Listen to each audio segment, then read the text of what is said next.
friends, this is Janine Pettit, founder of Girl Camper and brand ambassador for Go RVing. Hey, I am here in my kitchen today, wishing I was in my camper, but thinking spring, and I'm thinking of all the things I want to get into my camper. I'm restocking, I'm cleaning windows, I'm shaking out the curtains, changing the sheets, but today I wanted to come on and talk to you about conservation. It really makes me laugh now in a good way, because when I started camping by myself in 2006, I bought a little 1959 Field & Stream. I just kind of raided my house and I took everything that was in there and loaded up the cabinets. And my mindset in those days was, I'm camping, I gotta have paper plates, paper napkins, paper towels, I have to have all this disposable everything, right? And the mind shift that has happened in the country is really a good thing. We need to be a little more conscientious about our use of things. And I am very attached to the kitchens of my grandmothers. I remember being in them when I was little and enjoying them so much. And I'm thinking about what they used when they didn't have all these aisles and aisles of grocery stores and all the Tupperware that you could pick in 16 different sizes. And a few years ago, I just thought, you know what? I can do better. And so I want to share with you a few things that I began doing a couple years ago. And one of them is the single-use plastic. The sheer number of water bottles in the ocean is incredible. There is a 600-mile circle in the Pacific Ocean of floating plastic water bottles that have been caught in a drift. And it's 600 miles of plastic water bottles.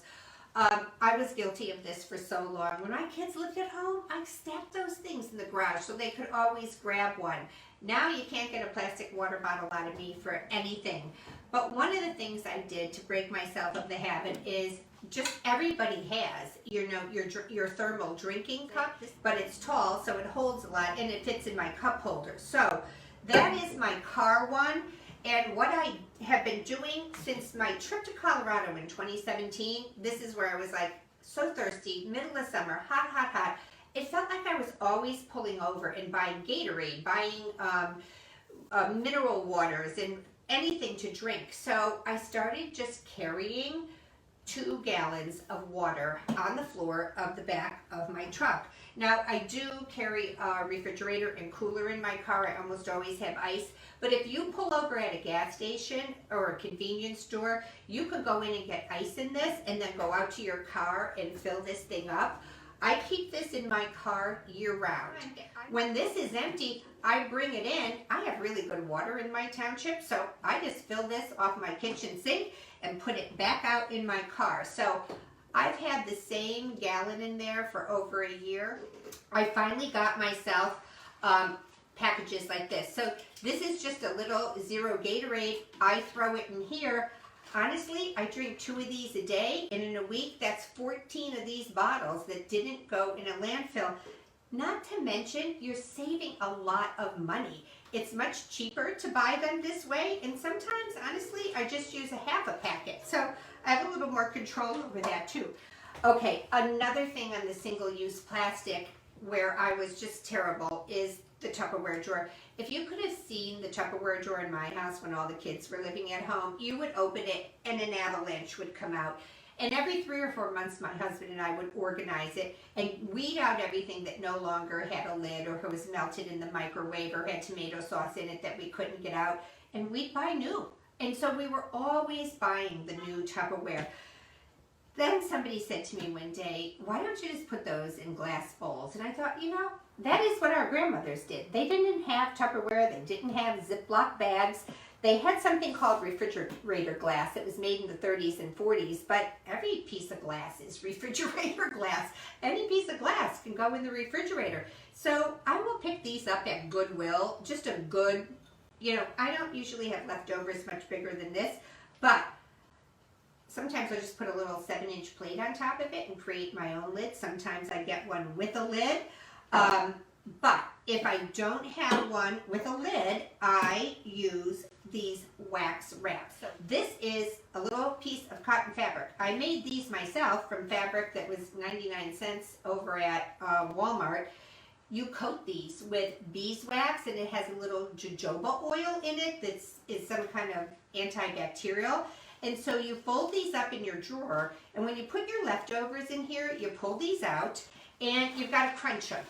So it's made out of the beeswax, and you got to hold them a minute, give it a little hug, and the warmth from your hands begins to melt that wax a little. So you do that 1 or 2 times, and then this is going to form around whatever bowl. And you just go around in a circle, and you get that, and the heat of your hands is really making that stick.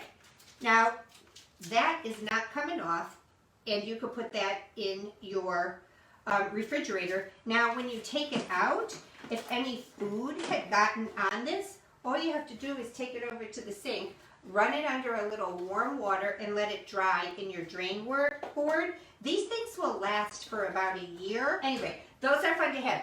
Not only for bowls, wrap a sandwich in them. Most mornings I wrap the other half of my avocado in one of these, and it doesn't turn brown. So those wax wrap, no more saran wrap there. Another thing that you could do to get rid of the Tupperware is switch over to silicone containers. They're not as bad as the rubber and petroleum. And these things are made from silica and sand that is heated. I've had good luck with these. They are adjustable like this. They can flatten, which makes them really nice when you put them in your camper. So it stays flat like this, but when you get where you're going, if you have a lot more to store, it opens up nice and deep. So I do enjoy that. Another thing, this is my new obsession. I find these at Goodwill all the time, any kind of thrift store. You can do so many things with these things. So all your dry things in your camper, I'm big on popcorn. If you saw the Pettit popcorn video on Go RV and how I make popcorn, the popcorn goes in here. Make a salad dressing ahead of time. Make a salad in here and put the lid on it. Use it to hold leftovers. I mean, really, this thing does everything except you cannot put it in the microwave. These things are very inexpensive. They are very sturdy, and the seal is super, super tight. I never pay more than 50 cents for these things, too. Another thing that I have stored things in is empty coffee cans. But this makes a great seal. When I buy a big bag of nuts, because I buy those big fancy nuts, but then it starts to tear at the top and it doesn't seal well, I just transfer them to here and I put them in my front seat or in the cabinet in the camper, and these are great for a million different things. So you can never go wrong with mason jars too. So put your extra pasta in there. It doesn't have to be a liquid to go in a mason jar. So think about the way you could store food without using Tupperware. Okay, 2 or 3 years ago, I got a note. I was on a girl camper trip and somebody said to me, we're having an eco dinner. And I was like, what's an eco dinner? Well, it's everybody brings their own plate and silverware to the campground. And this was the first time I saw this done. So everybody is walking up to the campsite. They've got their plate, their napkin, their fork, and their drinking glass. This was so cool because at the end of the meal, the hostess had a bucket down here of hot soapy water and a rinse bucket and some microfiber towels. So everybody washed their own dishes and they took them home clean. So maybe you just want to head over to your local thrift shop and look for some old-fashioned 1970s melamine plates that are really cool. I bought these off of Amazon. They're white enamel with the red trim, but they're like a bowl. So this is like a plate bowl. I love this for chili and for kind of sloppy things.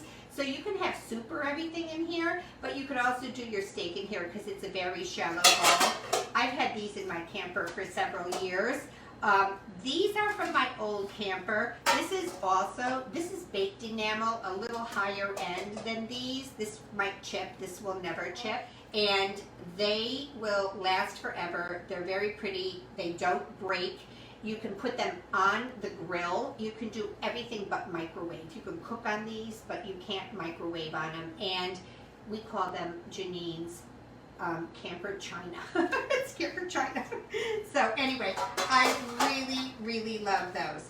Okay, one more thing to talk about is while we were getting rid of the paper plates, I also broke my habit of paper napkins. So I love going to thrift stores. I love finding old napkins. They're just fun, easy to clean. Another thing that I do is have these backup bamboo ones, just in case. So if somebody comes, we have a large crowd, I don't have 20 forks. The bamboo is a little more sustainable. It is easy to grow. We literally have it out here in our yard, and on a summer day you can hear it crack. It grows about an inch a day. So anyway, bamboo is very sustainable. It's a good thing to have. Or you could just do old-fashioned regular forks and wash and dry them like we did for many, many, many years. Okay, another thing. I want to talk to you about how I broke my paper towel habit, which was the hardest of all the habits to break. Paper towels. I mean, I just go through them, and until you stop trying to use them, you don't realize how many messes you clean up with them. So a friend of mine sent me something from Etsy called Unpaper Towels. It was a roll. It was on a PVC pipe. A woman had made them, sewed all the edges. There were snaps on the corner, and you snapped the corner, and you had to roll all these little washcloths up on your paper towel roll and put it on your holder. Well, that lasted about a week with me, and then I just started throwing them in a drawer, and I would grab them from a drawer. Now, this is a little prettier because I actually use this on my counter unless I was desperate. What I really use instead of paper towels is these work rags. I just bought a set, 50 12 by 14 of these thin cotton rags, and they were $16.99. Have you seen what paper towels cost now? So it's like one pack of paper towels and you get 50 rags. Well, these things are so absorbent. So you get a big spill on the counter and you clean it up, you rinse it off in the sink, mop it up again, and then this thing goes right into the washer. So I've been using these for 2 or 3 years now.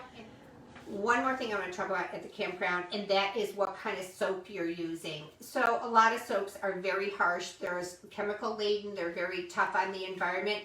I like to do an outdoor kitchen at the campground. So like I said, we usually have a wash bucket, a rinse bucket. If you are using the soap like Dr. Bonner's or Rosebud soap, what you can do is put that in there. The dishes are all washed with a rag. You can take that bowl of soapy water now and throw it under a tree. Everything in it is natural, and you're returning it to the earth. You're not putting anything on the ground that didn't come from there. So I hope you've gotten some ideas here, and I hope you'll use them at home as well as your campground. Head on over to GoRVing.com. Check out all the articles they have, all the ways in which they help you get out there on the road and make your RV dreams come true. This is Janine Pettit, Brand Ambassador for Go RVing.